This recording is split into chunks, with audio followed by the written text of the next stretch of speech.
sujets comme le harcèlement scolaire.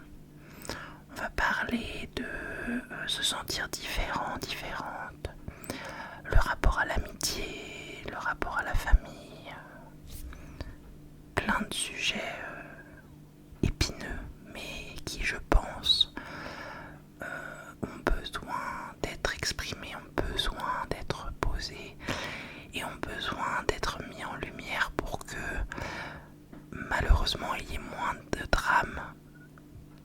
Par exemple, je parle des Suisses, je vais pas dire le mot.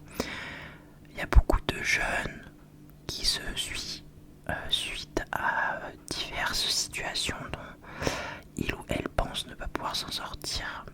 Et quand je vois ces situations-là, je suis atrocement peiné de me dire il aurait suffi peut-être que d'une personne, il aurait suffi que d'une main tendue, il aurait peut-être suffi. Je sais qu'avec des et si on refait le monde, mais je pense qu'en parlant de plus en plus de ce sujet, en déliant la parole, en déliant les langues, en déliant beaucoup de choses, en rendant tabou moins de choses, je pense que on pourrait tous et toutes avancer et améliorer la situation dans laquelle on se trouve actuellement. Bien que moi je trouve, par rapport au harcèlement scolaire, je ne sais pas par rapport à d'autres sujets, mais je trouve qu'aujourd'hui on en parle beaucoup plus, qu'on essaye de moins le banaliser. Parce que moi, de ce que je vais vous raconter de mon expérience, c'était une époque, waouh, c'était pas non plus il y a 30 ans, mais il y a plus de 10 ans maintenant. C'était quelque chose qui, souvent on me disait mais non ça n'existe pas, ou on me disait que c'était de ma faute, mais ça je sais qu'aujourd'hui c'est toujours le cas, hein, que les victimes ont dit que c'est leur faute, hein, ça beaucoup. Ouais, on me disait non, ça n'existe pas, non c'est toi qui cherches, non c'est toi le problème. Et je trouve qu'aujourd'hui, on essaye quand même de mettre en lumière le harcèlement scolaire, bien qu'il y ait toujours des affaires dramatiques, hein, comme là j'ai en tête l'affaire je crois que c'était l'INSEE, il me semble, qui s'est suite à du harcèlement scolaire. Donc voilà. Moi, pour vous faire part de mon histoire par rapport au harcèlement scolaire et au fait de se sentir différent, j'ai senti des petites que je ne serais pas, vous voyez, l'enfant populaire, l'enfant, il y en a toujours un, je le vois encore dans l'école de mon fils, hein. Il y a toujours un enfant ou plusieurs enfants qui sont,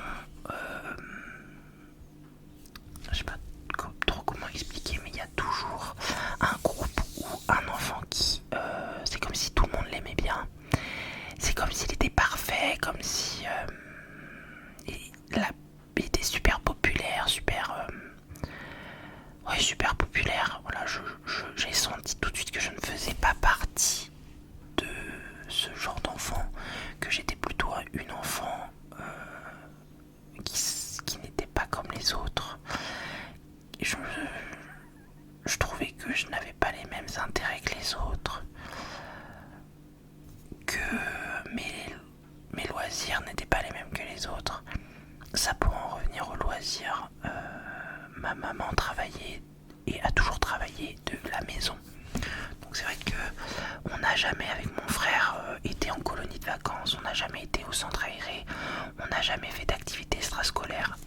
Et je sais que c'est quelque chose où on peut se faire des amis, on peut créer des liens avec d'autres enfants. Et je sais que dès que mon fils aura l'âge, on s'est déjà renseigné avec mon mari, quand mon fils aura l'âge, je crois que c'est 7 ou 8 ans, peut-être 6, enfin bon, dans ces âges-là, peut-être l'inscrire au foot. Je sais que c'est quelque chose qu'il adore, et je sais qu'en règle générale bien sûr, les petits garçons adorent le foot. Mon mari d'ailleurs a fait lui du foot, du tennis,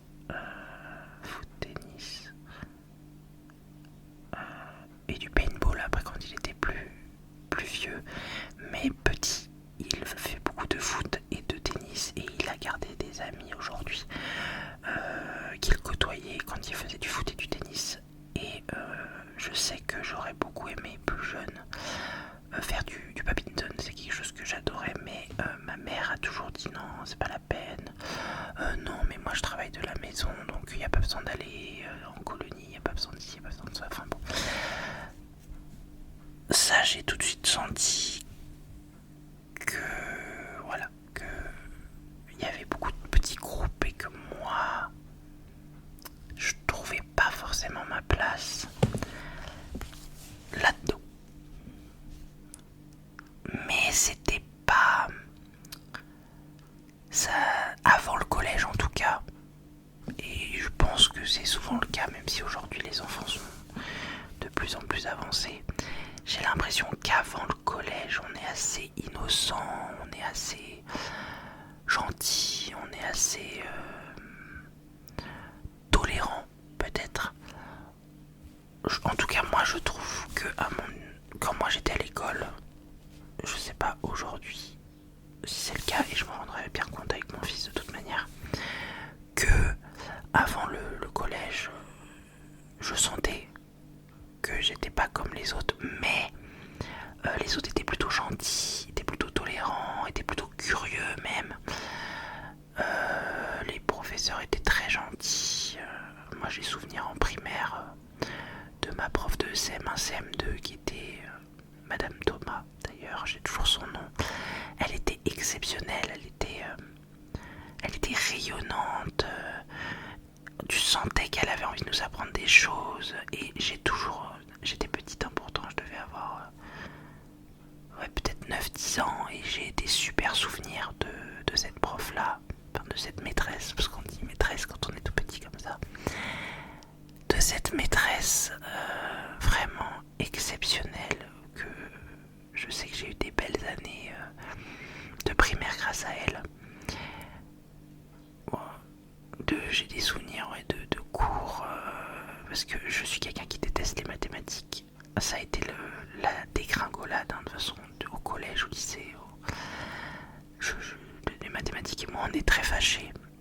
Mais j'ai souvenir qu'avec elle, quand j'étais plus jeune, elle avait fait des efforts avec moi.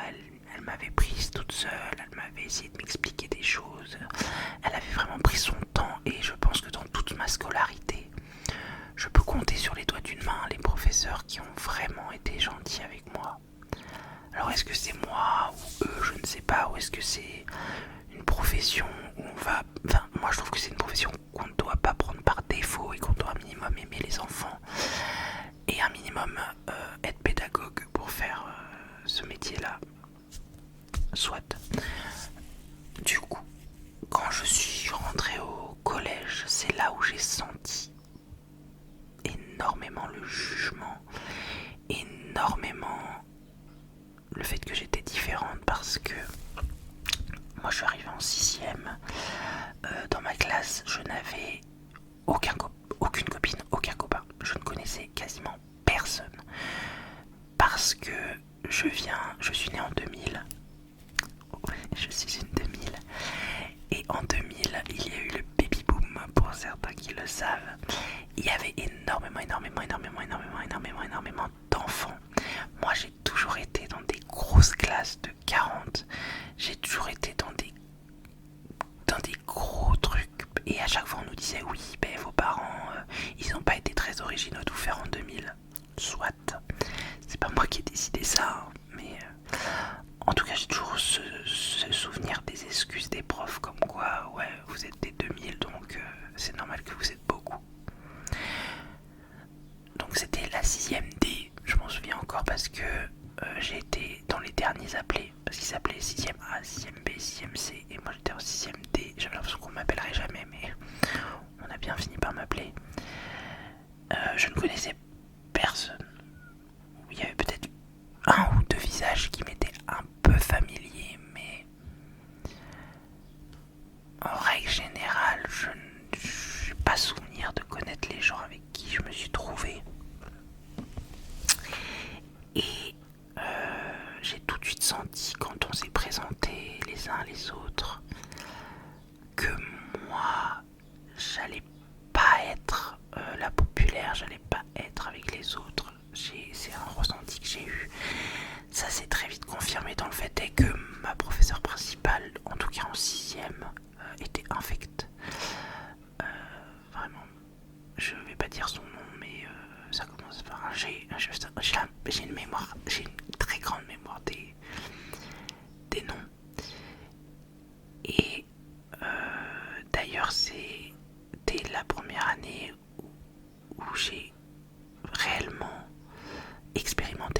harcèlement. Aujourd'hui je dis harcèlement, à l'époque je disais plutôt qu'on m'embêtait. J'ai plusieurs fois été voir C'était à cette époque-là, en plus j'en parlais. Je le disais, je le verbalisais. Et vraiment, quand un enfant, un ado, vous verbalise les choses, vraiment c'est God tier, quoi. Parce qu'il y a des enfants qui se taisent, qui ne disent rien, qui subissent et qui gardent tout pour eux. Et ça c'est le pire, vraiment. Et donc j'ai souvenir des plus grands, donc les troisièmes, moi j'étais en sixième, beaucoup de jugements sur mes vêtements. Et je sais qu'à l'époque moi ça me touchait pas parce que c'était ma mère qui achetait mes vêtements et qui me disait ce que je devais mettre le matin. Donc c'était pas tant les réflexions qui me faisaient mal, c'était le fait que ce soit tous les jours, qu'on me montre du doigt tous les jours, que dans les couloirs on dise mon prénom, genre Caroline, et avec un petit rire, tu vois, genre Caroline là-bas. C'était épuisant de toujours entendre son prénom avec un rire, toujours j'ai l'impression que d'être, en fait, j'avais l'impression d'être en full lumière et que les gens voyaient que moi, alors que on était dans un collège où on était 500 ou 600. Je veux dire, il n'y avait pas que moi comme enfant, mais j'avais l'impression, à cause de ces personnes-là, en troisième, que j'étais la seule enfant, que on regardait que moi. Donc j'en avais parlé à ma professeure principale, je lui avais dit, et les grands, ils m'embêtent un peu, ils sont pas très gentils, ils se moquent de moi. Et elle, c'était non mais en même temps, t'as vu comment tu t'habilles? Ça, je sais qu'elle me l'a déjà dit, t'as vu comment tu t'habilles? Baisse la tête, écoute les pas, tu verras l'année prochaine tu seras en cinquième, donc tu seras plus grande, donc ils t'embêteront pas, ils seront partis. Bon,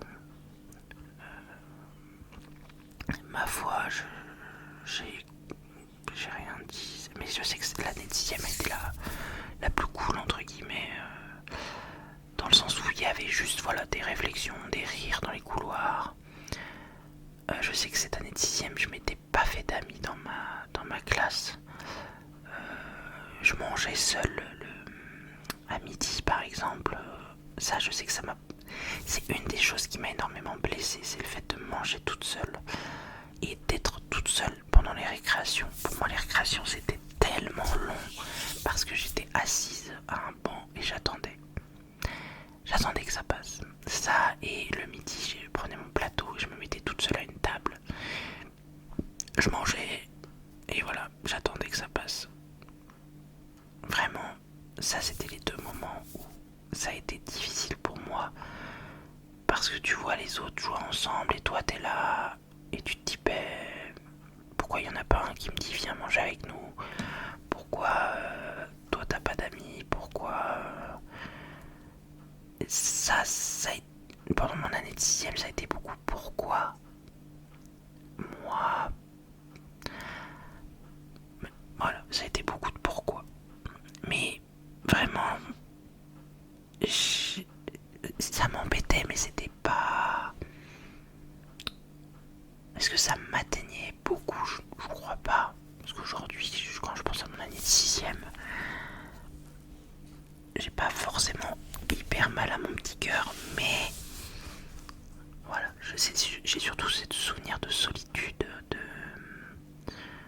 de me sentir voilà, différente et d'être seule. Et c'est là où mes années de cinquième, quatrième, troisième moins, parce que du coup j'étais la plus grande, donc il y avait personne pour se foutre de ma gueule, ni pour me rabaisser.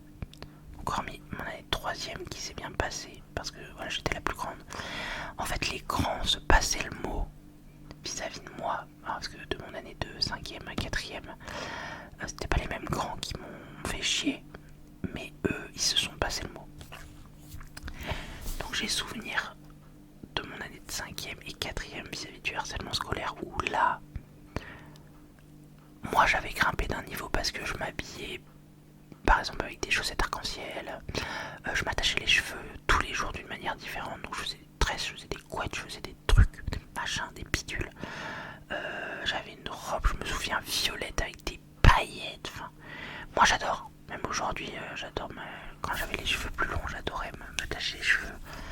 J'adorais m'attacher les cheveux d'une manière différente tous les jours. J'avais un énorme serre-tête, je me souviens, blanc, qu'on m'avait offert. Il était énorme, il avait un gros nœud là. Et vraiment, j'adorais m'habiller différemment, j'adorais être différente. Ouais, c'était. Et c'est toujours le cas aujourd'hui, j'aime bien m'habiller très coloré, alors que la nana est en noir, elle dit alors qu'elle est en noir, mais j'adore m'habiller très coloré, j'adore. Par exemple, mon dernier achat, c'est des chaussures vertes, mais vertes sapin, tu vois. J'aime être différente, j'ai toujours aimé ça et aujourd'hui, voilà, je m'en fous quand on me dit quelque chose. Par exemple, petit aparté pour en revenir à mes chaussures vertes. Elles sont vraiment vertes sapin, mais moi je les trouve canon. J'étais allé faire mes courses à Leclerc et j'étais en train de ranger mes courses dans mon coffre. Et je vois un groupe de 3 petites vieilles qui marchent ensemble et qui me regardent. Moi, quand les gens me regardent, je souris. Je suis quelqu'un d'extrêmement souriante parce que je pars du principe que un sourire, ça fait toujours plaisir, que ça peut déclencher un sourire à la personne d'en face. Et voilà, moi je trouve que sourire, c'est indispensable, c'est quelque chose de... Enfin, en tout cas chez moi c'est naturel. Et voilà. Et donc je souris à ces 3 vieilles et j'entends, parce que j'ai des bonnes oreilles, mesdames, j'entends le ah c'est bizarre ces chaussures là, c'est pas beau. Et moi je suis là, attends, il y a une vieille qui vient de me clasher en me disant que mes chaussures étaient moches, alors que moi je suis là en train de me faire un grand sourire en mode bonne journée, en mode tu vois je suis super gentil, et là t'as la vieille qui te sort c'est moche, vraiment choc barre quoi. À part des fêtes, voilà. Donc c'était pendant ma 5e où j'ai commencé un peu plus à me dire ouais bon c'est bon Caroline t'aimes ça donc fais-le, t'aimes porter ça fais-le, voilà. Donc j'ai commencé à être beaucoup plus moi-même et c'est là où les enfants du coup les 3e ont été un peu plus méchants avec moi. En soi j'ai pas vécu un harcèlement comment dire, je sais qu'il y a pire que moi. Il y a des harcèlements vraiment horribles qui vont jusqu'à des extrémités indescriptibles. Moi, je m'estime chanceuse parce que ça aurait pu être pire parce que voilà. Mais ça montait d'un cran dans le sens où quand j'étais en 6e, c'était on me montrait du doigt, on rigolait de moi, on disait mon prénom. Là, c'était plus vu que les couloirs étaient très petits, et je me souviens en intercours quand on devait changer de salle, ça je comprends pas pourquoi dans le système français c'est aux élèves de changer de salle pour s'adapter au professeur et pas le professeur qui change de salle, enfin qui vient dans la salle où il y a les élèves. J'ai jamais compris ça, mais bon, c'est autre chose je pense. Ce serait tellement plus simple juste d'avoir, s'il y a 3 classes, 3 salles, et les profs, ils tournent en fait. C'est ma manière de penser, ça le sera toujours, mais bon.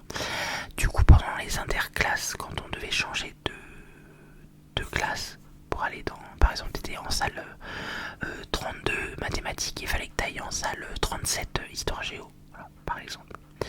J'ai souvenir de ces intercours qui vraiment, moi, ça m'angoissait parce qu'à chaque fois que j'étais en train de changer d'intercours, eh ben, on me poussait, on me tapait, on me mettait un petit coup de pied en mode ah pardon j'ai pas fait exprès, et ça c'était tout le temps en fait, tout le temps, les mêmes personnes, on me tapait, on me poussait, on me disait que ah mais c'est parce que t'es grosse, ah c'est parce que si, c'est parce que ça, et vraiment tout le temps.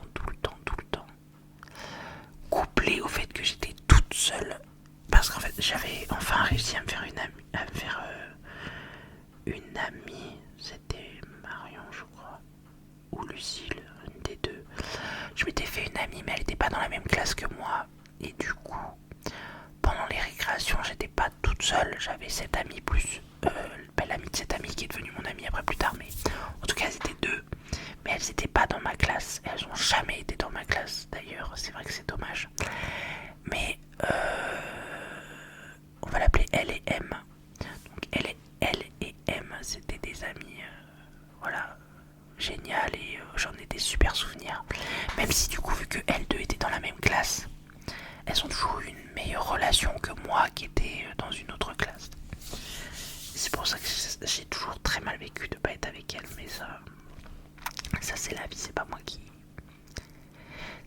décidais, elles ont toujours été dans la même classe et moi non, mais c'est comme ça. Du coup, c'était ouais, pendant les intercours, on me poussait, on me tapait, on me bousculait. J'ai même souvenir, j'avais une doudoune orange, mais orange à orange citrouille, tu vois, une vraie doudoune citrouille. Et j'adorais cette doudoune parce que j'étais trop bien dedans.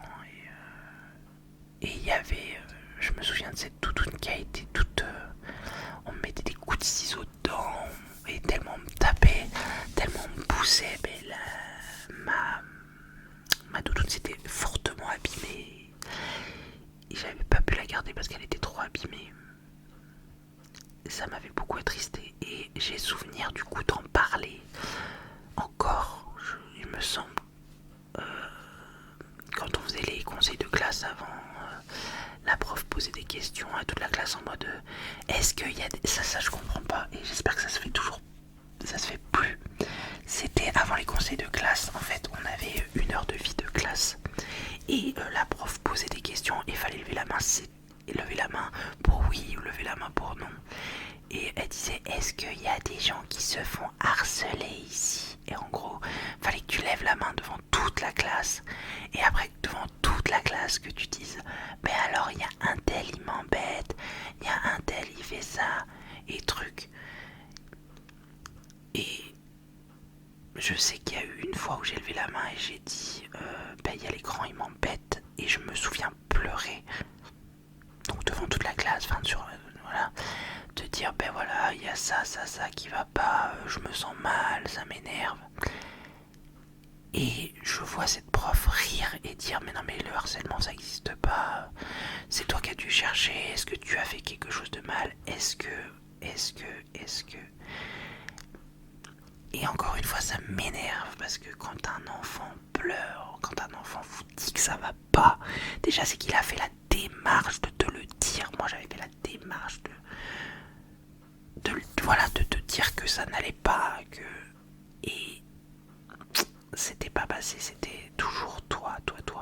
C'est comme, encore une fois, petit aparté, moi je couple ça quand par exemple les gens me disent, et ça je trouve ça très drôle, mais vraiment, quand j'ai des commentaires par exemple sous mes vidéos qui m'attaquent, qui me disent oh ça c'est nul ou ça machin truc, des trucs pas constructifs, hein, bien sûr je ne parle pas des choses constructives, je parle des gens qui viennent sous mes vidéos, qui par exemple ne connaissent pas la chaîne, ou qui arrivent et qui disent ah gênant, ou ah t'es moche, ou ah t'as des poils, ah machin. Et après moi je leur sors souvent une connerie, ou parce que ça m'atteint tellement pas que... Et il y a toujours une personne pour dire eh mais t'es sur les réseaux sociaux, donc tu t'affiches, donc c'est normal que tu aies des critiques. Et ce genre d'argument ça m'énerve tellement, parce que ça veut dire quoi? Ça veut dire que demain je sors avec une jupe, si je me fais violer, mais c'est moi qui l'aurais cherché parce que j'ai mis une jupe. Ou demain je mets à mon fils une chaussette bleue, une chaussette blanche, et si les autres enfants se foutent de sa gueule, ben ce sera ma faute parce que je lui ai mis une chaussette blanche, une chaussette bleue. Non, c'est la faute des enfants, c'est la faute de l'éducation des enfants, c'est la faute. Si je me prends des réflexions sur les réseaux sociaux comme dit c'est parce que tu t'es affiché normal, non en fait, il faut arrêter parce que blablabla. Non, je suis désolé, mais non. C'est pas parce que tu t'affiches sur les réseaux sociaux que tu dois te prendre plein la gueule. C'est pas parce que tu sors avec une jupe que tu dois te faire violer. C'est pas parce que, je sais pas moi, tu manges du pain de seigle au lieu de manger du pain blanc que tu dois te faire. Enfin, il y a des trucs dans la vie, voilà, soit. Du coup, je pense qu'à l'époque, j'ai presque plus souffert du comportement des professeurs que du comportement des élèves, dans le sens où, par exemple, quand le midi j'étais toute seule, que je mangeais toute seule, j'ai souvenir de... On appelait ça des pions, je sais pas si maintenant on appelle toujours ça des pions, des surveillants, enfin les surveillants, qui étaient souvent des jeunes qui étaient là pour nous surveiller. Du coup, tout est dans le nom. J'ai le souvenir d'une surveillante qui venait plusieurs fois me voir et qui disait ben, tu manges toute seule, c'est triste. T'as essayé d'aller mais va à la table là-bas, regarde, il y a une place. Mais regarde là, il y a une place. Mais en fait, je vais pas aller à une table comme ça et dire hey, salut, je peux manger avec vous. Non, j'étais pas comme ça. Et elle venait à chaque fois, chaque midi, quand elle me voyait que j'étais toute seule, elle était là en mode c'est triste quand même de manger toute seule, hein. Oui, c'est triste, mais t'es pas obligé de me le dire comme ça à chaque fois. Ça, du coup, le fait que les professeurs, quand moi j'en parlais, du fait que dans les couloirs on me poussait, qu'on m'embêtait, c'était non mais c'est pas possible, non mais machin. Et l'ultime acte qui a fait que j'ai vraiment très très très mal vécu vis-à-vis des adultes. Mon collège, je vous ai parlé de mes gros serre-têtes. J'avais 3 serre-têtes, un blanc avec un nœud, j'avais un rouge avec des points et je devais avoir un vert. Et j'adorais les mettre, j'adorais en mettre un. Enfin, par exemple, dans la semaine, il y avait 5 jours, j'avais une coupe de cheveux différente tous les jours et j'avais un serre-tête, je tournais dans mes serre-têtes. Enfin. Et il y a une fois où je me suis fait convoquer dans le bureau de la directrice, je crois que j'étais en 4ème sûrement, et on m'avait dit, c'est très drôle, on m'avait dit, est-ce que tu as lu le règlement intérieur? J'ai dit oui, bien sûr, je connais le règlement intérieur, il n'y a pas de... Qu'est-ce que j'ai fait de mal? Et on m'avait sorti, ouais, tu as un couvre-chef. Les couvre-chefs sont interdits dans l'établissement. Et elle m'avait... Donc un couvre-chef, pour ceux qui ne voient pas ce que c'est une casquette, un chapeau, enfin voilà, un accessoire sur la tête, donc casquette ou chapeau. Et elle m'avait dit, du coup, il faut que tu enlèves tes couvre-chefs dans l'établissement. Et moi, je lui avais dit, mais j'ai pas de casquette, j'ai pas de chapeau, j'ai pas de... Ah non, mais tes serre-têtes là, c'est des couvre-chefs, il faut les enlever. Et j'ai souvenir de moi qui, avant de rentrer dans un cours avec un prof, dit est-ce que vous acceptez que je rentre dans votre cours avec mon serre-tête? Et il n'y a jamais eu de soucis, ni... Si, il y a peut-être eu un ou deux profs qui m'a dit non mais enlève-le, je veux pas avoir de soucis avec la directrice, mais je sais que ça, je l'ai très mal vécu dans le sens où c'était les adultes qui me jugeaient du coup. C'était les adultes qui, ne supportant pas que j'ai un truc différent sur la tête tous les jours, avaient trouvé cette excuse pour me faire enlever ces serre-têtes, qui d'ailleurs n'avait pas vraiment marché parce que je sais qu'on m'a engueulé, je sais que plusieurs adultes m'ont dit ah il faut que tu l'enlèves, ah si, ah ça, même les pions s'y étaient mis. À chaque fois que j'avais un truc dans les cheveux, ils me disaient de l'enlever. Et j'ai souvenir de moi pétant un câble et mettant tous mes serre-têtes sur ma tête. Je sais qu'une fois je me suis ramené au collège, j'avais 6 couettes. Donc déjà 3 couettes par côté. Et entre mes couettes, j'avais mis mes serre-têtes, donc mes 3 serre-têtes plus mes 6 couettes. Enfin, j'ai souvenir que ça m'avait vraiment saoulé. Et vraiment, je me sentais désemparé dans le sens où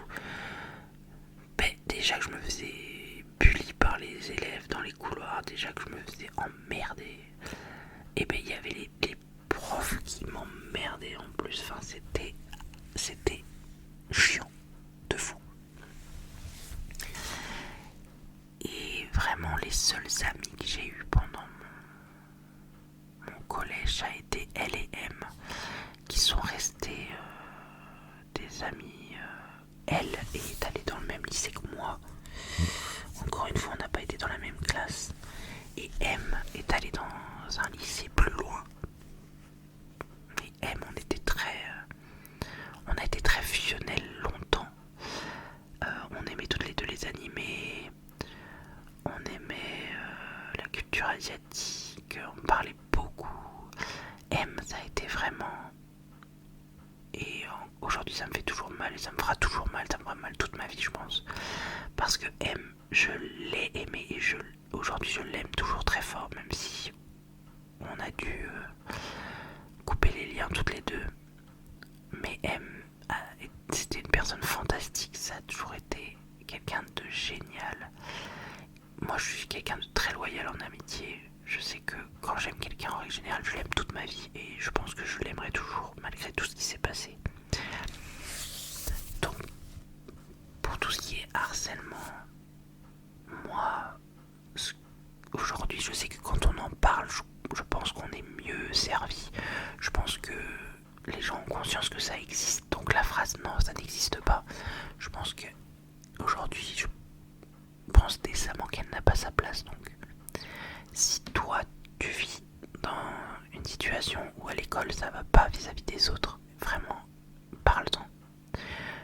Parle-en, peu importe à qui, à l'infirmière scolaire, à un prof que t'aimes bien,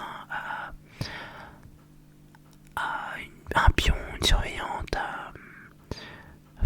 peu importe, vraiment, faut pas rester dans le mutisme, faut pas rester dans le ça va aller mieux demain, parce que en fait demain ne vient jamais, ça ne va jamais mieux, il y a toujours des gens pour te faire chier, et vraiment, juste glisse-le dans une conversation, t'es avec un prof, ben voilà, il y a telle personne qui m'embête, c'est dur pour moi, et voilà, et très certainement que ce prof va le remonter, va faire quelque chose pour toi, et après basta, ça ira mieux, vraiment.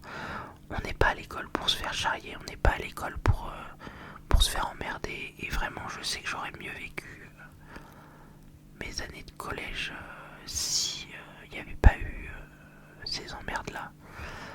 Par exemple, truc tout con, je me revois avec ma robe pailletée violette. En fait, elle m'arrivait mi-mollet. Et puis, moi, je suis quelqu'un qui m'épilait pas. Et aujourd'hui, je suis toujours quelqu'un qui m'épile pas. Moi, mes poils, vraiment, c'est le cadet de mes soucis. J'en ai rien à faire. Mais quand je dis rien à faire, mais vraiment, c'est des poils, quoi. Je veux dire, au bout d'un moment, tranquille, quoi. Et ben on me charriait en mode regardez, regardez comment elle est pas belle, regardez comment c'est moche. Et vraiment il y avait des gens qui relevaient ma robe pour voir mes jambes, enfin abominable, abominable vraiment. Truc de fou. Donc en termes de harcèlement scolaire, moi je sais que c'est allé jusqu'à me pousser, à me taper. Mais voilà, c'est pas allé beaucoup plus loin que ça, j'ai beaucoup relativisé à l'époque, me dire que ça allait aller, que de toute façon, arrivé au lycée, ça irait mieux. J'en parlais pas à mes parents. Pourquoi j'en ai pas parlé à mes parents? Déjà, entre guillemets, je leur en veux parce que ça se voyait que j'allais pas bien. Après, aucun prof n'en ont parlé à mes parents. Ça, je veux dire, ça se voyait que j'allais pas bien. Je parlais pas de copains, de copines parce que j'en avais pas. C'est vrai que là-dessus, j'en ai pas parlé, et c'est vrai que quand des fois avec ma mère, je suis là en mode ouais, quand ça allait pas à l'école, ouais, mais fallait m'en parler. Ouais, mais moi, mes parents, ils étaient en train de divorcer à ce moment-là, c'était compliqué. Je sais que si tu as la possibilité d'en parler à ton père ou ta mère, fais-le, vraiment. Les parents sont... Voilà, c'est des gens avec qui tu vis, c'est des gens je sais que si demain mon fils, je pense que déjà je le verrai parce que je suis très très très attentive à ça, parce que vu que moi-même j'ai vécu du harcèlement scolaire, je veux pas du tout que mon fils soit là-dedans. Je fais très attention quand je le dépose à l'école. Je lui demande s'il a des copains et des copines et il me dit que oui, et je l'ai déjà vu jouer avec d'autres enfants. Et plusieurs fois je lui ai demandé est-ce qu'il y a des gens qui t'embêtent, est-ce que peut-être qu'il doit me trouver chiante, mais j'ai besoin de lui demander, j'ai besoin de savoir si ça va pas. Et je sais que des fois je vais voir la maîtresse, je lui demande est-ce que ça se passe bien avec les autres enfants, est-ce qu'il arrive à... Et il n'y a jamais eu de problème avec mon fils. Pour l'instant, je touche du bois. Il est qu'en petite section, donc il y a le temps encore de... Il a le temps avant toutes ces péripéties et j'espère qu'il lui arrivera rien et qu'il sera toujours bien entouré. Mais je sais que si demain mon fils me dit, et c'est déjà arrivé je crois, quand il m'a dit oui, il y a un petit garçon, il m'embête, il y a un petit garçon ci, un petit garçon ça, et j'en avais parlé à la maîtresse et ça s'était tout de suite arrêté. Mais voilà, je ne supporterai pas que mon fils vive mal sa scolarité à cause d'un ou d'une petite saloperie. Voilà. En tout cas, voilà, pour le harcèlement scolaire, surtout si tu vis cette situation, tu n'es pas une merde, tu n'es pas différent, tu n'es pas une mauvaise personne, tu n'es pas un extraterrestre. Tu es toi et heureusement qu'on est tous différents parce que on se ferait chier si on était tous pareils, un truc de fou quoi. Si on serait tous les mêmes, mais bordel, qu'est-ce qu'on se ferait chier. Qu'est-ce qu'on se ferait chier, vraiment. Je sache que tu es une super personne, tu es quelqu'un d'exceptionnel, tu es génial, vraiment ne remets jamais ça en question. On est toutes et tous exceptionnels dans quelque chose, on est tous géniaux. Je veux dire, on peut pas. Donc pour moi, quand on me disait gna gna gna Caroline t'es une merde, gna gna gna, aujourd'hui voilà, et même aujourd'hui, quand je vois le commentaire qui me fait le plus rire sur ma chaîne, c'est GNT pour dire gênant. Mais bordel, mais qu'est-ce que c'est fou qui est gênant à dire ça. Ça me fait mais doucement rire. Donc voilà pour rapport au harcèlement, ce que j'avais à en dire. Même si je trouve que il y avait un truc qui avait été mis en place par le gouvernement, je crois, c'était un questionnaire en mode fallait que tu répondes, c'est anonyme. Mais bon voilà, faut que tu répondes à des questions, genre est-ce que tu te sens harcelé, est-ce que si, est-ce que ça, mais tu crois vraiment que sur un bout de papier, je me fais harceler depuis des années, aide-moi.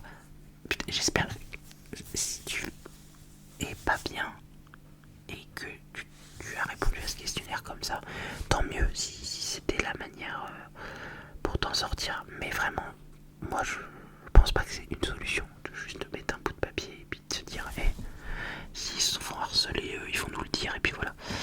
Pour moi, quand on est professeur, on peut voir les choses, on voit les enfants qui sont un petit peu mis à l'écart, on voit les enfants qui n'ont pas de copains, ça se voit, je veux dire, même moi je suis pas devin, je sais qu'aujourd'hui si je revoyais la scène, je verrais bien que je serais toute seule aux récréations, que quand tu fais des travaux de groupe, il n'y a aucun enfant qui veut se mettre avec moi.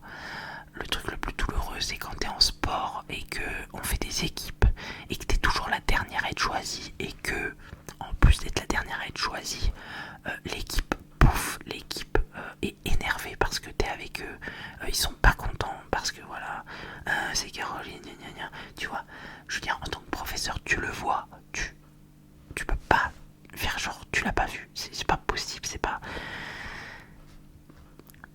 D'où je disais au début qu'on fait pas ce métier par défaut, je veux dire, on fait ce métier parce qu'on aime les enfants, parce qu'on aime apprendre, apprendre aux autres, parce qu'on est un pédagogue, parce que voilà. Moi je sais, je voulais être prof, mais aujourd'hui voilà, la vie a fait que je ne suis pas prof, mais je sais que j'aurais beaucoup aimé et j'aurais été beaucoup attentive à mes élèves. Je pense que j'aurais été trop poule ou trop maternante. Je sais qu'il faut trouver un juste milieu, hein, mais je pense que j'aurais été ce genre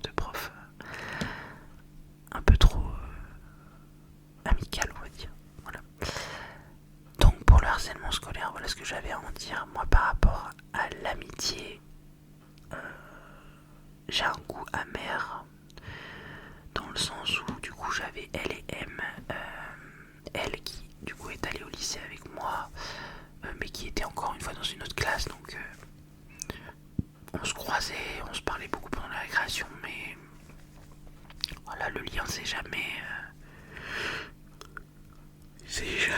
trop durci, on va dire. Et elle a été dans un autre lycée, mais on se voyait souvent et on aimait les mêmes choses. Mais en fait, ce qui s'est passé moi avec toutes mes amies aujourd'hui, c'est que, hormis une, même si je pense que c'est en train de suivre le même chemin malheureusement, c'est que toutes les amies que j'ai eues étaient très différentes de moi et au bout d'un moment finissent par me reprocher à moi d'être différente et petit à petit finissent par couper tout contact avec moi et me dire voilà, on veut plus. Moi c'est ce qui s'est passé avec M. Elle a beaucoup changé, elle a eu des idées très arrêtées sur certaines choses. Elle a commencé à être très extrême sur certaines choses, mais je l'ai toujours suivie, je l'ai toujours soutenue. Et du jour au lendemain, elle m'a sorti ouais mais toi t'as une vie banale, t'es hétérosexuel, tu vas avoir un enfant, tu as une maison, tu es trop normal, trop basique. Moi je me vois pas là-dedans, je me reconnais pas dans tout ça. Je veux plus être amie avec toi, je veux plus qu'on se parle, point. Et c'est vrai que ça m'avait énormément choqué, ça. Et c'est un peu ce qui se passe avec... j'avais un groupe de 3 amis qui ont toutes les 3 un prénom qui commence par M, ça a toujours été drôle. Une dont je n'ai jamais été très proche parce qu'on n'était pas dans la même classe. Enfin si, on était dans la même classe, mais elle traînait avec d'autres gens, mais voilà, une où j'étais pas très proche comme je disais, et du coup bah, ça me touche moins le fait qu'elle veuille plus me parler. Une où bah, actuellement elle voit tous mes messages mais elle me répond jamais, ça fait des années que c'est comme ça et du coup je comprends le message subliminal du bah, j'ai pas envie de te répondre. Et la dernière, qui est ma dernière amie actuellement, qui a été ma meilleure, qui a été ma meilleure amie pendant tout le lycée. Cette fille est vraiment géniale, mais encore une fois, c'est en train de prendre la même pente dans le sens où elle est très très différente de moi parce que elle vit toujours chez papa-maman, elle n'a pas de travail, elle n'a pas le permis, elle n'a pas d'enfant, du coup elle n'a pas de copain, elle sort pas. Et du coup quand on se voit et que moi je commence à lui parler de mon fils, que je viens avec mon fils en plus, que je parle d'argent, de mes crédits maison, de ci, de ça, de la vie quoi, et qu'elle est en total décale, que elle, son principal problème c'est plutôt de dormir la nuit et de rester éveillée la journée parce que vu qu'elle joue aux jeux vidéo, ben, elle est totalement déphasée. Ben, il y a du mal à avoir une connexion, du mal à se sentir compris. Et aujourd'hui, je pense que j'ai pas de réels amis, hormis ben, mon ancien patron avec sa femme, mon patron de la boulangerie. On se voit régulièrement et voilà, on se fait une soirée de temps en temps et c'est super sympa. J'ai une autre amie que j'avais rencontrée en formation qui est super gentille, elle aussi, voilà, je la considère comme une amie, mais c'est tout. Le reste, ça n'existe plus malheureusement et il faut savoir ne pas prendre les choses pour soi. J'essaie de me dire, voilà, c'est parce qu'on est trop différents, parce que la vie fait que on prend des chemins différents et que ben, on peut pas être ami avec tout le monde, ça c'est sûr. Mais je me dis, bon, dans mon prochain taf que je trouverai, je croise les doigts pour me dire que voilà, dans le prochain taf que je trouverai, je me ferai des amis. J'espère vraiment avoir un jour un groupe d'amis. Vraiment, c'est un de mes souhaits. Quelque chose que j'aimerais beaucoup, c'est avoir un groupe d'amis. Parce que là, même là, je vois dans mon dernier emploi que j'ai occupé pendant un mois, mes collègues étaient super gentils et ils voulaient qu'on fasse tous ensemble une soirée. On était 12 j'avais proposé de le faire chez moi parce que moi j'ai une maison qui est assez grande, elle fait 120 mètres carrés. J'ai mon salon qui fait 45 mètres carrés, oh, peut-être un peu moins. 35 sur 45 peut-être pas. Enfin en tout cas j'ai un grand salon et j'avais proposé, j'avais dit s'il faut on peut le faire chez moi. Soit ma période d'essai n'a pas été renouvelée donc le choix se fait plus, mais bon voilà. En tout cas je sais que j'ai un rapport à l'amitié qui est compliqué, mais rapport avec le harcèlement scolaire c'est pareil, mais je me dis aujourd'hui, j'espère que mon fils lui il réussira. Je me dis que tout ce que moi j'ai mal vécu, tout ce que moi j'ai eu du mal, tout ce que j'ai mal vécu, j'espère que lui le vivra bien, que j'arriverai à détecter si il se fait embêter, qu'il le dit pas, que j'arriverai à, si vraiment il y a un souci, que je verrai tout ça, parce que encore une fois je jette la pierre, mais il y a des enfants qui parlent pas et ça se voit pas forcément, et certains drames arrivent et on se dit j'ai rien vu, machin. Il y a aussi des enfants, voilà, on s'en rend pas compte malheureusement quand ça va pas. Et c'est vrai que c'est difficile.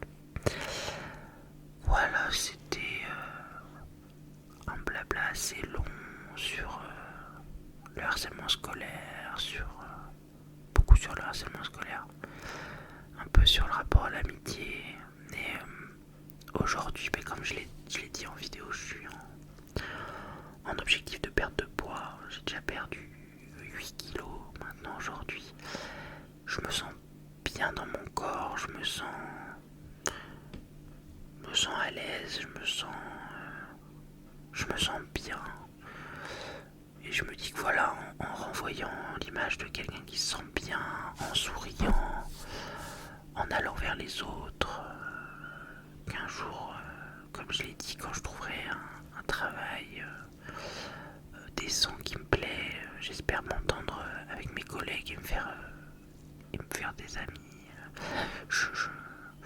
Je ferme pas la porte à tout ça, je me dis qu'il y a des bonnes personnes sur cette terre et que voilà.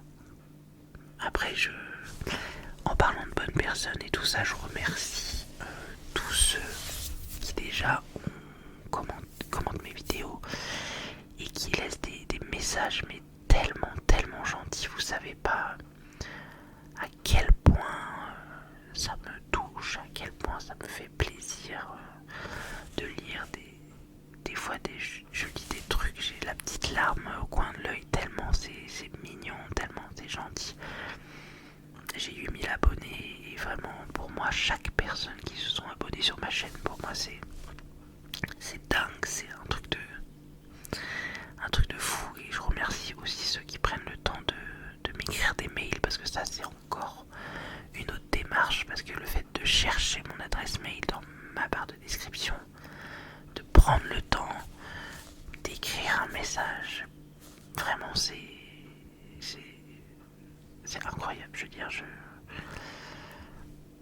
vous remercie d'être là. Je sais que aujourd'hui, si j'arrive à m'en sortir, psychologiquement je parle, parce que voilà, le fait que je trouve pas de travail, ça me mine beaucoup et vous le savez.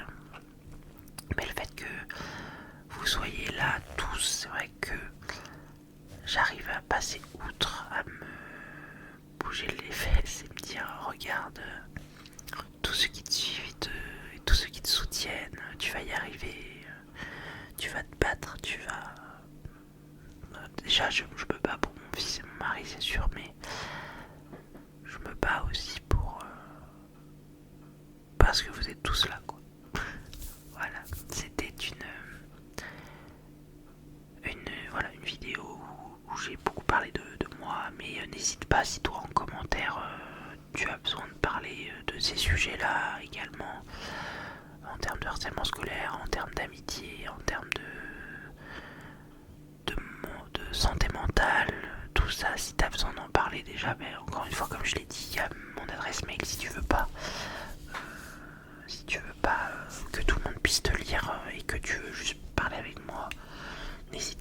l'adresse mail est en description et surtout en commentaire si tu te sens de le faire. Voilà, n'hésite pas à partager ton expérience, n'hésite pas à parler, n'hésitez pas, vraiment, je l'ai dit plusieurs fois, cette chaîne, ce n'est pas que la mienne, cette chaîne c'est aussi la vôtre. Sans vous, je ne serais pas là. Donc vraiment, c'est donnant, donnant. Moi, je prends mon temps pour faire des vidéos pour vous. Vous êtes là pour les regarder. Vous êtes là pour me faire comprendre si vous aimez, si vous aimez pas. Et vraiment, pour moi, c'est très très très important d'avoir des retours. C'est très important tout ça. Et si voilà, ça va pas vis-à-vis de l'école, si ça va pas vis-à-vis du boulot, parce que j'ai parlé du harcèlement scolaire, mais il y a aussi on peut se faire harceler au travail, moi j'ai souvenir quand j'ai travaillé à McDo d'une collègue du coup qui était manager, donc elle était au-dessus de moi. Moi je suis quelqu'un, quand t'es au-dessus de moi, en termes de hiérarchie, je ferme beaucoup ma bouche, moins maintenant. Mais au tout début de ma carrière, et je pense comme beaucoup, je fermais ma bouche, donc j'encaissais. C'était une nana qui, je pense, ne me supportait pas. Et à chaque fois, elle me disait que j'allais pas assez vite, que si, que ça, que j'étais une bonne à rien, alors que je pense qu'à ce moment-là, j'étais celle qui en faisait le plus. Et je sais que je faisais très bien mon travail parce que le grand patron m'avait dit que mon travail était très bien, que les clients étaient satisfaits, qu'il n'y avait jamais eu de soucis avec moi, mais cette manager-là, elle pouvait pas me saquer. Et vraiment, même dans ces situations-là, même quand on n'est plus à l'école, il faut dire les choses parce que j'avais tout gardé. Et il y a eu un jour où j'ai pleuré, mais pleuré. J'ai jamais autant chialé de ma vie, je pense beaucoup que si je réfléchis à d'autres moments de ma vie, il y a des moments de ma vie où j'ai beaucoup pleuré. Mais je l'avais dit, je crois, je l'avais dit à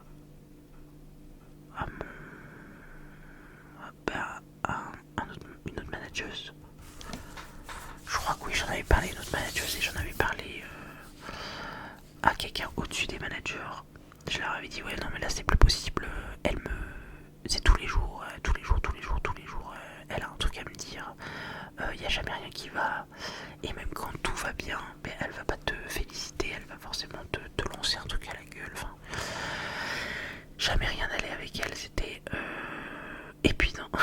Et je leur en avais parlé et ça s'était calmé, et même qu'elle avait pris, elle m'avait pris à part,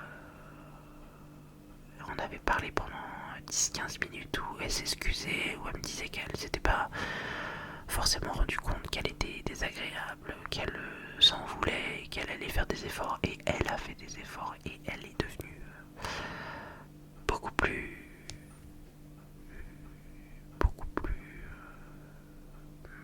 quel mot utiliser, beaucoup plus vivable, elle était beaucoup plus gentille, beaucoup plus, voilà. Donc des fois il suffit simplement de dire les choses pour que ça aille mieux. Déjà en fait, la première démarche à faire quand on se sent mal et qu'il y a quelque chose qui ne va pas, peu importe le sujet, peu importe, là je parle en règle générale, c'est qu'il faut parler, il faut matérialiser ce qui va pas et le dire, voilà, ça ne va pas, qu'est-ce qui va pas, et là tu listes tout ce qui va pas, il y a ça qui va pas, et là tu cherches la personne à qui tu dois le dire, mes parents, ma famille, un oncle, une tante, mon frère, ma soeur, mon grand-père, ma grand-mère. Et là, un professeur, si on est à l'école, un professeur, une camarade, l'infirmière, peu importe, quelqu'un à l'école, au travail, un manager, mon patron au-dessus, un collègue, voilà. Il y aura toujours, malheureusement, dans notre vie, quelque chose qui va pas. C'est très rare les moments où tout va bien et où tout est rose. Mais surtout, voilà, si ça ne va pas, si quelque chose ne va pas dans ta vie,